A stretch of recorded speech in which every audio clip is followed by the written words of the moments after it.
നമസ്കാരം. എക്സാം പോയിന്റിൻ്റെ പുതിയൊരു ക്ലാസ്സിലേക്ക് എല്ലാ കൂട്ടുകാർക്കും സ്വാഗതം. നമ്മളിന്ന് മലയാളം ക്ലാസ്സാണ് എടുക്കാൻ പോകുന്നത്. 8ാം ക്ലാസ്സിലെ കേരള പാഠാവലിയിലെ ആദ്യത്തെ പാഠഭാഗം. അപ്പോൾ വെക്കേഷനൊക്കെ കഴിഞ്ഞ് നിങ്ങൾ 2 മാസം നല്ല രീതിയിൽ എൻജോയ് ചെയ്തുകൊണ്ട് പുതിയൊരു അധ്യയന വർഷത്തിലേക്ക് കിടക്കുകയാണ്. 8ാം ക്ലാസ് എന്ന് പറയുമ്പോൾ അറിയാം, നിങ്ങൾ ഹൈസ്കൂളിൽ എത്തിക്കഴിഞ്ഞിരിക്കുന്നു.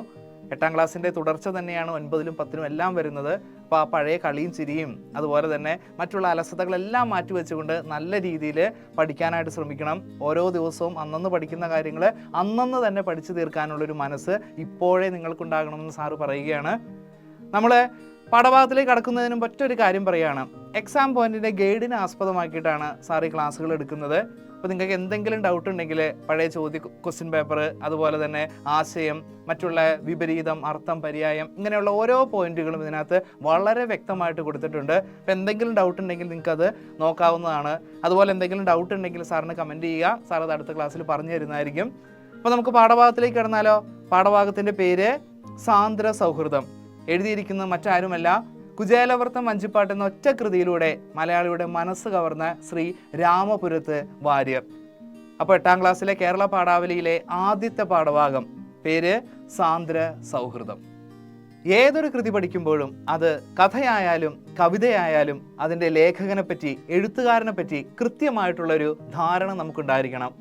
ഇവിടെ നമ്മൾ പഠിക്കാൻ ഉദ്ദേശിക്കുന്ന പാഠഭാഗത്തിൻ്റെ പേര് സാന്ദ്ര സൗഹൃദം എന്നാണ്. എഴുത്തുകാരൻ്റെ പേര് രാമപുരത്ത് വാര്യർ. അദ്ദേഹത്തെക്കുറിച്ച് ചില കാര്യങ്ങൾ നമ്മൾ അറിഞ്ഞിരിക്കേണ്ടതുണ്ട്. മലയാള സാഹിത്യത്തിൽ കുചേലവൃത്തം വഞ്ചിപ്പാട്ട് എന്ന ഒറ്റ കൃതി കൊണ്ട് തന്നെ സമുന്നതമായ സ്ഥാനം നേടിയെടുത്ത ഒരു വ്യക്തിയാണ് ശ്രീ രാമപുരത്ത് വാര്യർ. അദ്ദേഹത്തിൻ്റെ ജീവിത കാലഘട്ടം എന്ന് പറയുന്നത് 1703 മുതൽ 1753 വരെയാണെന്ന് വിശ്വാസം. ഇന്നത്തെ പോലെയല്ല, പണ്ടത്തെ കാലഘട്ടത്തിൽ കൃത്യമായിട്ട് രേഖകളൊന്നുമില്ല. എങ്കിലും 1700 കാലഘട്ടത്തിലാണ് അദ്ദേഹം ജീവിച്ചിരുന്നതെന്ന് കരുതപ്പെടുന്നു. അദ്ദേഹം ജനിച്ചത് കോട്ടയം ജില്ലയിലെ മീനച്ചിൽ താലൂക്കിലാണ്. മാർത്താണ്ഡവർമ്മ എന്ന പ്രശസ്ത രാജാവിൻ്റെ ആശ്രിതനായിരുന്നു ശ്രീ രാമപുരത്ത് വാര്യർ. അദ്ദേഹത്തിൻ്റെ ആവശ്യപ്രകാരമാണ് കുചേലവൃത്തം വഞ്ചിപ്പാട്ട് എന്ന കൃതി രേഖപ്പെടുത്തിയിരിക്കുന്നത്, അല്ലെങ്കിൽ ചിട്ടപ്പെടുത്തിയത്. നഥോന്നത എന്ന വൃത്തത്തിലാണ് കുചേലവൃത്തം വഞ്ചിപ്പാട്ട് ചിട്ടപ്പെടുത്തിയിരിക്കുന്നത്. ഏകദേശം 698 വരികളാണ് കുചേലവൃത്തം വഞ്ചിപ്പാട്ടിലുള്ളത്.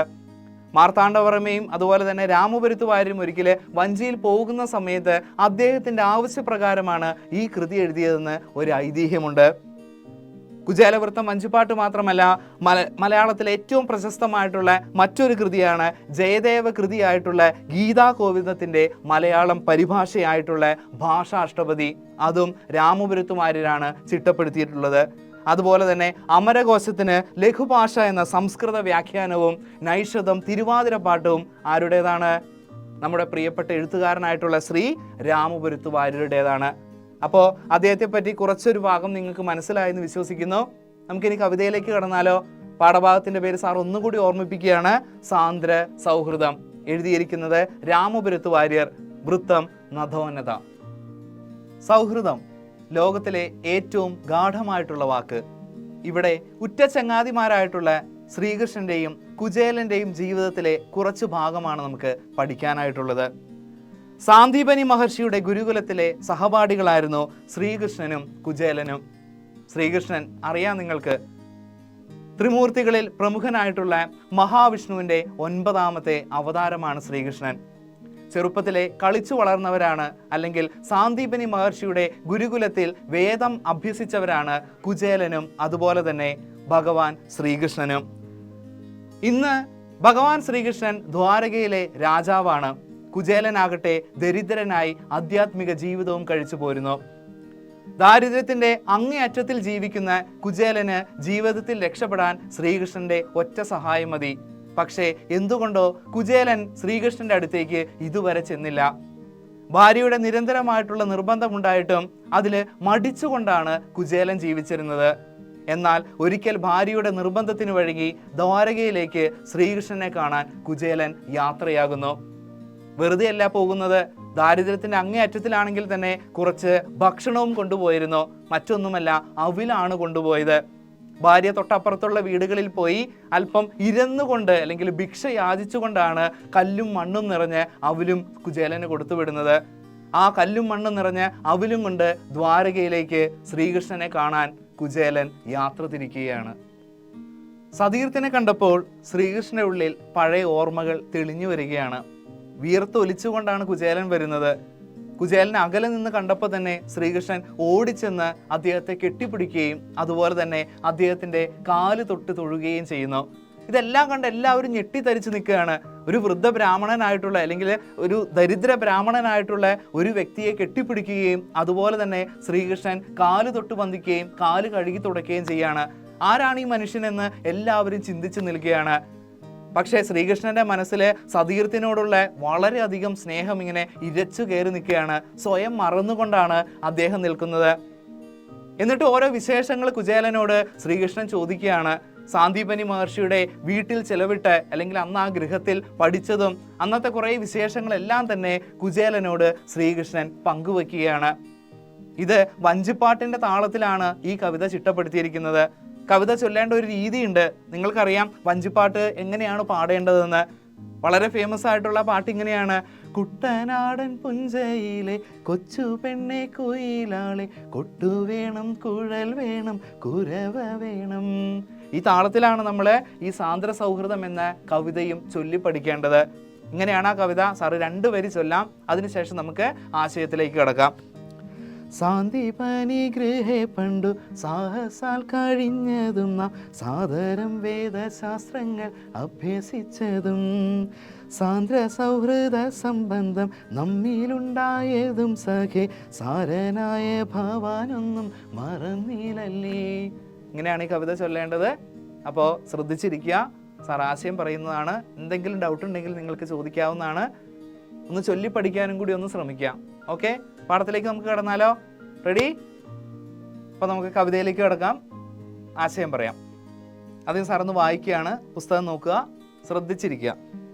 സാന്ദീപനി ഗൃഹേ പണ്ടു സാഹസാൽ കഴിഞ്ഞതും നാം സാദരം വേദശാസ്ത്രങ്ങൾ അഭ്യസിച്ചതും. ആദ്യത്തെ വരികൾ അങ്ങനെയാണ്. സാന്ദീപനി. സാന്ദീപനി മഹർഷി എന്ന് പറഞ്ഞാൽ കുചേലന്റെയും ശ്രീകൃഷ്ണന്റെയും ഗുരുവാണ്. സാന്ദീപനി മഹർഷിയുടെ വീട്ടിലാണ് അവര് ഓരോ കാര്യങ്ങൾ, പണ്ട് ഗുരുകുല സമ്പ്രദായമായിരുന്നു, നിങ്ങൾക്കറിയാം. ഗുരുവിന്റെ വീട്ടിൽ പോയി ഓരോ കാര്യങ്ങൾ കൃത്യമായിട്ട് പഠിക്കുന്നു. കേവലം പുസ്തകത്തിലുള്ളത് മാത്രമല്ല, ജീവിതത്തിനുള്ളൊരു പാഠങ്ങളായിരുന്നു അന്ന് ഗുരു പഠിപ്പിച്ചു നൽകിയിരുന്നത്. ഇവിടെ സാന്ദീപനി മഹർഷിയുടെ വീട്ടിൽ താമസിച്ചതും അതുപോലെ ഒരുപാട് കാര്യങ്ങൾ പഠിക്കുക മാത്രമല്ല, ഒരുപാട് കാര്യങ്ങൾ അവർ ചെയ്തിരുന്നു. വിറക് ശേഖരിക്കുക അതിനൊരു ഉദാഹരണമാണ്. സാന്ദ്ര സൗഹൃദ സംബന്ധം നമ്മിലുണ്ടായതും സഖേ സാരനായ ഭവാനൊന്നും മറന്നില്ലല്ലേ. ആ വരികളിൽ പറയുന്നത് ഇങ്ങനെയാണ്: സതീർത്ഥനെ കണ്ടപ്പോൾ പഴയ ഓർമ്മകൾ ഇങ്ങനെ ശ്രീകൃഷ്ണന്റെ മനസ്സിലേക്ക് ഇങ്ങനെ ഇരച്ചു കയറുകയാണ്. സാന്ദീപനി മഹർഷിയുടെ വീട്ടിൽ പോയി പഠിച്ചതും അതുപോലെ വിറക് ശേഖരിച്ചതും അതുപോലെ തന്നെ ശക്തമായിട്ടുള്ള ഒരു സൗഹൃദം നമ്മിൽ ഉണ്ടായതും താങ്കൾ മറന്നില്ലല്ലോ എന്ന് കുചേലനോട് ഭഗവാൻ ശ്രീകൃഷ്ണൻ ചോദിക്കുകയാണ്. അത്രയും അധികം ഇഷ്ടത്തോടു കൂടിയാണ് അവിടെ ശ്രീകൃഷ്ണൻ നിൽക്കുന്നത്. സതീർത്ഥനെ കണ്ടപ്പോൾ പഴയ ഓർമ്മകളെല്ലാം തന്നെ ഇങ്ങനെ ഓരോന്നായി അയവിറക്കുന്നു ശ്രീകൃഷ്ണൻ. മനസ്സിലായോ ഇത്രയും വരികള്? ഓക്കെ ആണല്ലോ, വളരെ ഈസിയാണ്. സാന്ദീപനി എന്ന് പറഞ്ഞു കഴിഞ്ഞാൽ മഹർഷിയാണ്. അദ്ദേഹത്തിന്റെ വീട്ടിലായിരുന്നു ശ്രീകൃഷ്ണനും അതുപോലെ തന്നെ കുചേലനും വേദങ്ങൾ അഭ്യസിച്ചത്. വിറക് ശേഖരണം പോലെയുള്ള പല കാര്യങ്ങൾ അവർ ചെയ്തിരുന്നു. അതുപോലെ തന്നെ വീണ്ടും ചോദിക്കുന്ന എന്താണ്? ശക്തമായിട്ടുള്ള ആ വരികളിൽ പറയുന്നത് ശക്തമായിട്ടുള്ള ഒരു സൗഹൃദം നമ്മൾ തമ്മിൽ ഉണ്ടായിരുന്നു ആ കാലഘട്ടത്തിൽ എന്ന് ശ്രീകൃഷ്ണൻ കുചേലനോട് ആരായുന്നു. ഓക്കെ അല്ലേ? അടുത്ത ഭാഗത്തിലേക്ക് കടന്നാലോ? ആ വരി തുടങ്ങുന്നത് ഇങ്ങനെയാണ്: ഗുരുപത്നി നിയോഗേന കഥാചന നാം എല്ലാവരും ഒരുമിച്ച് വിറകില്ലാഞ്ഞിട്ട് പോയതും പെരുങ്കാട്ടിൽ പുക്കിന്ധനമൊടിച്ചു കെട്ടിവച്ചതും അരുണൻ അസ്തമിച്ചതും മറന്നില്ലല്ലേ. ഗുരുപത്നി എന്ന് പറഞ്ഞാൽ സാന്ദീപനി മഹർഷിയുടെ പത്നി, ഭാര്യ. നിയോഗേന അർത്ഥം എന്താണ്? ആജ്ഞ. അതുപോലെ കഥാചന എന്ന് പറഞ്ഞാൽ അർത്ഥം ഒരിക്കൽ. അതുപോലെ ഇതിനകത്ത് വരുന്ന മറ്റൊരു വേർഡാണ് ഇന്ധനം. ഇന്ധനം എന്ന് പറഞ്ഞാൽ ഇവിടെ വരുന്ന അർത്ഥം വിറക് എന്നാണ്. അരുണൻ, നിങ്ങൾക്കറിയാം, അരുണൻ എന്ന് പറഞ്ഞാൽ സൂര്യനാണ്. ഈ വരികളുടെ അർത്ഥം ഇങ്ങനെയാണ്: ഒരിക്കൽ നാം എല്ലാവരും ഗുരുപത്നിയുടെ ആവശ്യപ്രകാരം അല്ലെങ്കിൽ ആജ്ഞ അനുസരിച്ച് വിറകില്ലാഞ്ഞിട്ട് കൊടുങ്കാട്ടിൽ പോയതും വിറകൊടിച്ചു കെട്ടിവെച്ച സമയത്ത് സൂര്യൻ അസ്തമിച്ചതും നീ ഓർക്കുന്നുണ്ടോ പ്രിയ സുഹൃത്തെ എന്നാണ് ഇവിടെ കുചേലനോട് ശ്രീകൃഷ്ണൻ ചോദിക്കുന്നത്. അപ്പോൾ നമുക്ക് അടുത്ത ഭാഗത്തിലേക്ക് പോയാലോ? ശ്രദ്ധിച്ചിരിക്കുക. കൂരിരുട്ടും ആകസ്മികമായൊരു മഹാമഴയും കൂടി വന്ന് കൊടുങ്കാറ്റും കൂടിയിട്ട് അസ്മാകം മോഹമേറെ വളർത്തതും ഉഷപ്പോളം തകർത്തതും ഊഹിച്ചടുത്ത് നാം എല്ലാവരും ഒരുമിച്ചതും പാർത്തിരിയാതെ പറന്നു പോമി കാറ്റത്തെ ഉൾക്കാമ്പിൽ ഓർത്തൊരു തുരപ്പിനുള്ളിൽ ഒളിച്ചന്യോന്യം കോർത്തു കൈകൾ പിടിച്ചതും പിന്നെ പേടി തീരും വണ്ണം മാർത്താണ്ഡന് മുതിച്ചതും മറന്നിലല്ലി. ഇതിനകത്ത് വലിയ ബുദ്ധിമുട്ടുള്ള വാക്കുകളില്ല, പക്ഷെ നമുക്ക് പരിചയമില്ലാത്ത ചില വാക്കുകളുണ്ട്. ഇപ്പോൾ എന്താ പറയുക, അസ്മാകം. അസ്മാകം എന്ന് പറഞ്ഞാൽ ഞങ്ങൾ എന്നുള്ളൊരർത്ഥം.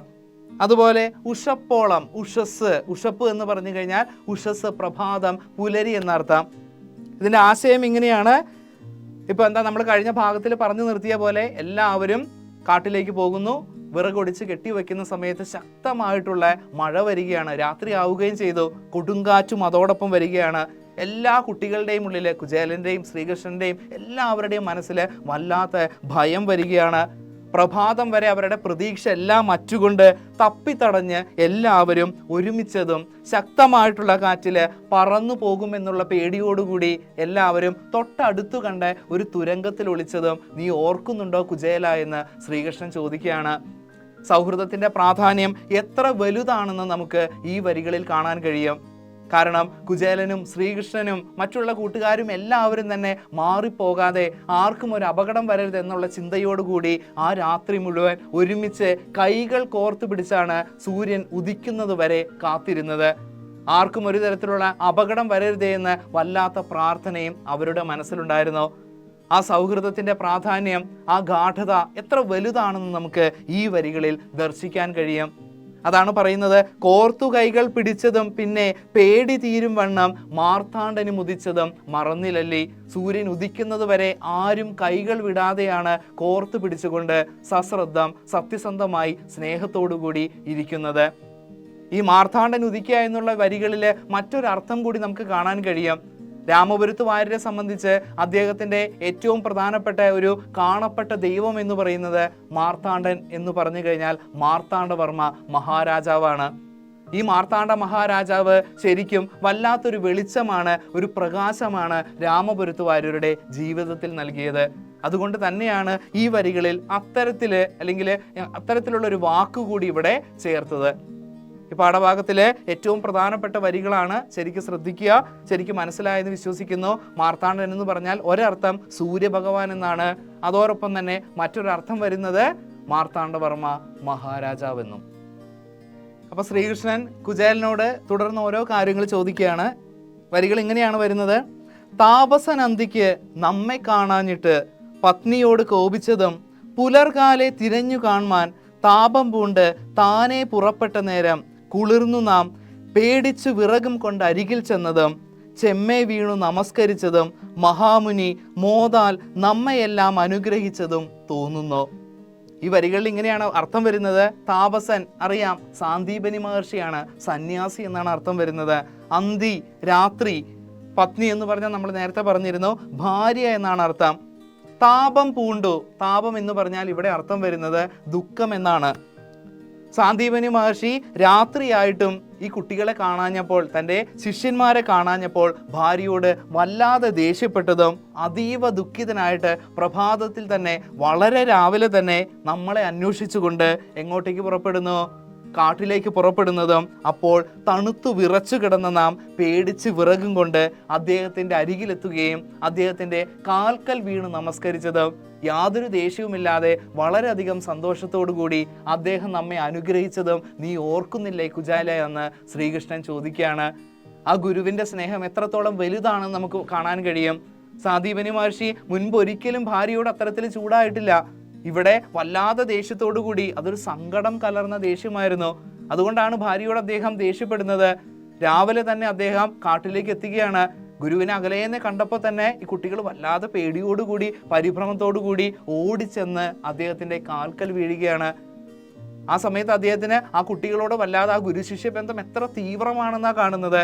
അദ്ദേഹം ആ കുട്ടികളെ പിടിച്ച് എഴുന്നേൽപ്പിക്കുകയും എല്ലാവരെയും നല്ല രീതിയിൽ അനുഗ്രഹിക്കുകയും ചെയ്യുകയാണ്. അപ്പോൾ നമ്മൾ മക്കളെ ഒന്ന് ഓർക്കേണ്ട കാര്യമുണ്ട്. നിങ്ങൾ എത്ര വലുതാണ് ഗുരുശിഷ്യ ബന്ധം. നമ്മൾ മാതാപിതാ ഗുരു ദൈവം എന്നുള്ളൊരു സങ്കല്പത്തിൽ അടിയുറച്ചുകൊണ്ടാണ് മുന്നോട്ട് പോകുന്നത്. അതെപ്പോഴും നമ്മുടെ മനസ്സിൽ ഉണ്ടാകണമെന്ന് കൂടി ഈ വരികളിൽ പറയുകയാണ്. തുടർന്നുള്ള വരികളിലും അതിനെ കൂടി തന്നെയാണ് പറയുന്നത്. നന്മ നമുക്കതേയുള്ളൂ, ഗുരു കടാക്ഷം കൂടാതെ ജന്മസാഫല്യം വരുമോ ജനിച്ചാൽ ആർക്കും. ഗുരുവിൻ്റെ കടാക്ഷം എന്ന് പറഞ്ഞാൽ അനുഗ്രഹം. ആ അനുഗ്രഹമില്ലാതെ നമുക്കൊരിക്കലും ജന്മസാഫല്യം ലഭിക്കുകയില്ല എന്നും ഇവിടെ കൂട്ടിച്ചേർത്ത് പറയുകയാണ്. നമ്മുടെ ഭാരതീയ സംസ്കാരത്തിൽ നമ്മൾ പറയുന്നുണ്ട് മാതാ പിതാ ഗുരു ദൈവം. മാതാവ് പിതാവിനെ കാണിച്ചു തരുന്നു, പിതാവ് ഗുരുവിനെ കാണിച്ചു തരുന്നു, ഗുരു ദൈവത്തെ കാണിച്ചു തരുന്നു.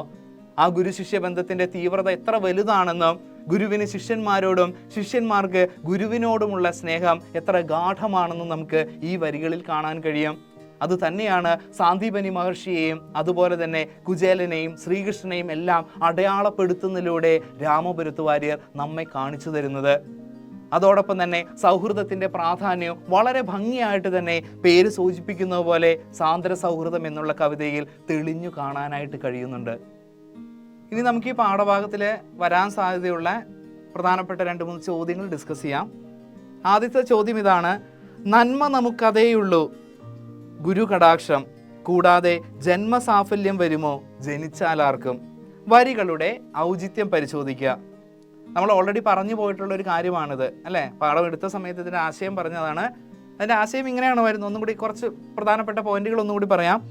ഭാരതീയ സംസ്കാരത്തിൽ മാതാവും പിതാവും ഗുരുവും കാണപ്പെട്ട ദൈവങ്ങളാണ്. നമ്മൾ നേരത്തെ പറഞ്ഞ പോലെ മാതാപിതാ ഗുരു ദൈവം എന്നുള്ളൊരു സങ്കല്പം. ഇതിൽ ഗുരുവിനെ നമ്മൾ പരമപ്രധാനമായിട്ട് കാണുന്നുണ്ട്. പഴയ ഒരു രീതി വെച്ച് നോക്കുമ്പോൾ ഇന്ന് ഗുരു ശിഷ്യബന്ധം പാടെ ഇല്ലാതായി കഴിഞ്ഞിരിക്കുന്നു. അന്ന് ഗുരുകുല സമ്പ്രദായത്തിൽ ഗുരു എന്ന് പറഞ്ഞു കഴിഞ്ഞാൽ ഈശ്വരന് തുല്യമായി കാണുന്നു. ഇന്ന് നിങ്ങൾ കൂട്ടുകാരെല്ലാവരും ചിന്തിക്കേണ്ട ഒരു കാര്യമുണ്ട്: എത്രത്തോളം നിങ്ങൾ നിങ്ങളുടെ ഗുരുക്കന്മാരെ, ടീച്ചേഴ്സിനെയൊക്കെ ബഹുമാനിക്കുന്നു. ഗുരുക്കന്മാരെ മാത്രമല്ല, നിങ്ങളുടെ മാതാവിനെയും പിതാവിനെയും എല്ലാം എത്രത്തോളം ബഹുമാനിക്കുന്നു എന്ന് കൂടി ഓർക്കുക. ഇവിടെ മനുഷ്യന് ഏറ്റവും ശ്രേഷ്ഠമായിട്ട് കിട്ടുന്നത് ഗുരു കടാക്ഷമാണെന്നാണ് കൃഷ്ണൻ കുചേലനോട് പറയുന്നത്. കടാക്ഷം എന്ന് പറഞ്ഞാൽ അനുഗ്രഹം, ഗുരു എന്ന് പറഞ്ഞാൽ ഈശ്വരനാണ്. ആ ഗുരുവിൻ്റെ അനുഗ്രഹം ഉണ്ടെങ്കിൽ നമുക്ക് ഏത് ലോകവും കീഴടക്കാൻ കഴിയുമെന്ന് ഇവിടെ പറയുന്നുണ്ട്. എന്നാൽ നമുക്ക് അതില്ലെങ്കിലുള്ളൊരവസ്ഥ വളരെ ഭീകരമായിരിക്കുന്നുവെന്നും ഇവിടെ ഒരു സൂചനയുണ്ട്. നന്മ നമുക്കതേയുള്ളൂ, ഗുരു കടാക്ഷം കൂടാതെ ജന്മസാഫല്യം വരുമോ ജനിച്ചാലാർക്കും. ഭാവിയെ മുന്നിൽ കണ്ടുകൊണ്ട് ഭാവി നല്ല രീതിയിൽ മുന്നോട്ട് കൊണ്ടുപോകാൻ ഗുരുക്കന്മാരെ സ്നേഹിക്കുകയും അതുപോലെ തന്നെ ബഹുമാനിക്കുകയും ചെയ്യണമെന്ന് ഇവിടെ പറയുന്നുണ്ട്. അപ്പോൾ നമുക്ക് രണ്ടാമത്തെ ചോദ്യത്തിലേക്ക് കിടക്കാം. ചോദ്യം ഇതാണ്: കോർത്തു കൈകൾ പിടിച്ചതും പിന്നെ പേടി തീരും വണ്ണം മാർത്താണ്ഡനുദിച്ചതും മറന്നില്ലല്ലി. ഈ വരികൾ നമ്മെ ബോധ്യപ്പെടുത്തുന്നത് എന്ത്? സൗഹൃദത്തിന്റെ പ്രാധാന്യം എത്ര വലുതാണെന്ന് ചൂണ്ടിക്കാട്ടുന്ന ഒരു കവിതയാണ് സാന്ദ്ര സൗഹൃദം എന്ന് നമ്മൾ ഓൾറെഡി പറഞ്ഞു പോയതാണ്. ഈ വരികളുടെ ആശയം ഇങ്ങനെയാണ് വരുന്നത്: നമ്മുടെ ജീവിതത്തിൽ ഉണ്ടാകുന്ന പ്രശ്നങ്ങൾ ചിലപ്പോൾ തനിച്ചാണെങ്കിൽ നമുക്ക് നേരിടാൻ കഴിഞ്ഞെന്ന് വരില്ല. അതേസമയം അല്ലെങ്കിൽ നമ്മൾ തളർന്നു പോയേക്കാം. അതേസമയം നമുക്കൊരു നല്ല സുഹൃത്ത് ബന്ധം ഉണ്ടെങ്കിൽ, നല്ല സുഹൃത്തുക്കൾ ഉണ്ടെങ്കിൽ എന്ത് പ്രശ്നത്തിൽ നിന്ന് നമുക്ക് കരകയറാനായിട്ട് കഴിയും. ഏത് അപകടങ്ങളും നമുക്ക് തരണം ചെയ്ത് മുന്നോട്ട് പോകാനായിട്ട് കഴിയും. ആഴത്തിലുള്ള സ്നേഹം നിലനിർത്തുന്ന സൗഹൃദങ്ങൾ ശരിക്കും അമൂല്യമായിട്ടുള്ള സമ്പത്ത് തന്നെയാണ്. ഈ ബന്ധം ഏത് പ്രതിസന്ധി ഘട്ടങ്ങളിലും താങ്ങും തണലുമായിട്ട് നമ്മോടൊപ്പം ഉണ്ടാകുമെന്നാണ് ഈ വരികളിൽ പറയുന്നത്. ഇവിടെ കാട്ടിലകപ്പെട്ടു പോയിട്ടുള്ള കുചേലനും ശ്രീകൃഷ്ണനും മറ്റു ചെറിയ കുട്ടികളും, വലിയ പ്രായമൊന്നുമില്ല അവർക്ക്, പക്ഷേ ആ പ്രഭാതം വരെ ആ കനത്ത മഴയിലും കൊടുങ്കാറ്റിലും ആടിയുലയാതെ ഒന്നിച്ച് കൈപിടിച്ചുകൊണ്ടാണ് ആർക്കും ഒരു ആപത്ത് വരരുതെന്ന് എന്നുള്ള ഒരു ലക്ഷ്യത്തോടു കൂടിയാണ് അവർ നിന്നത്. അതാണ് സൗഹൃദം എന്ന് പറയുന്നത്. സൗഹൃദത്തിൻ്റെ ഈ ഗാഠമായിട്ടുള്ള ഈ ഒരു തീവ്രത വളരെ ഭംഗിയായിട്ട് തന്നെ ഈ ഒരു കവിതയിൽ വരച്ചു കാട്ടുന്നുണ്ട്. ഈ കവിത വായിക്കുന്നതിലൂടെ കേവലം ഇത് കാണാതെ പഠിക്കുക അല്ലെങ്കിൽ ഇതിൻ്റെ ആശയം മനസ്സിലാക്കുക എന്ന് മാത്രമല്ല, ജീവിതത്തിൽ പ്രാവർത്തികമാക്കാനും നമ്മൾ ശ്രമിക്കേണ്ടതുണ്ട്. ഓക്കെ ആണല്ലോ? അപ്പോൾ 2 ക്വസ്റ്റ്യൻ ആൻസറാണ് നമുക്ക് പ്രധാനമായിട്ട് ഇതിനകത്ത് സാറ് തന്നിട്ടുള്ളത്. ഇനി കൂടുതൽ എന്തെങ്കിലും വേണമെങ്കിൽ നമുക്ക് എക്സാം പോയിന്റിൽ അത് വ്യക്തമായിട്ട് രേഖപ്പെടുത്തിയിട്ടുണ്ട്. വായിച്ചു നോക്കുക, കവിത പലവട്ടം വായിച്ചു നോക്കുക, നിങ്ങൾക്ക് ആശയം കിട്ടും. ബുദ്ധിമുട്ടുള്ള വാക്കുകൾ എന്തെങ്കിലും ഉണ്ടെങ്കിൽ എക്സാം പോയിന്റിൽ നിങ്ങൾക്ക് ചെക്ക് ചെയ്യാവുന്നതാണ്. എന്തെങ്കിലും ഡൗട്ട് ഉണ്ടെങ്കിൽ സാറിനോട് ചോദിക്കണം. അപ്പോൾ പാഠഭാഗമൊക്കെ വളരെ ഭംഗിയായിട്ട് മനസ്സിലായി എന്ന് വിശ്വസിക്കുന്നു. ഒട്ടും സമയം പാഴാക്കാതെ നല്ല രീതിയിൽ പഠിക്കാനും പഠിച്ചു മുന്നേറാനും നിങ്ങൾക്ക് കഴിയട്ടെ എന്ന് സാറ് ഒരിക്കൽ കൂടി ആശംസിക്കുകയാണ്, പ്രാർത്ഥിക്കുകയാണ്. അപ്പോൾ മറ്റൊരു ക്ലാസ്സുമായിട്ട് നമുക്ക് വീണ്ടും കാണാം. അതുവരേക്കും ബൈ. Thank you.